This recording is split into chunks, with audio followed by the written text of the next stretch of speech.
अधिकार दिला। तसेच मी कुणावरही अन्याय करू नये याबद्दलच्या कर्तव्याची जाणीव दिली। आपले हक्क नव्हे तर आपले कर्तव्यही पाळले पाहिजे व नियमांचेही पालन केले पाहिजे याबद्दलची शिकवण दिली। संविधानाने मला समानतेचा अधिकार दिला। पंथ, लिंग, वंश व जन्मगाव यावरून भेदभाव केला जाणार नाही हे संरक्षणही दिले, भावना दिली।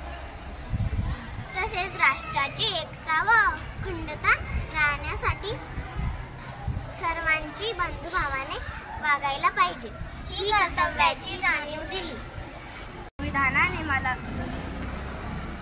संविधानाने मला व्यक्त होण्याचे स्वातंत्र्य दिले।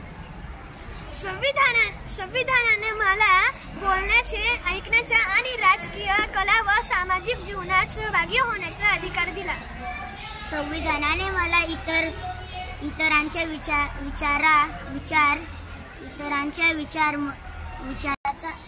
इतरांच्या मताचा आदर केला पाहिजे याची कर्तव्य भावना दिली।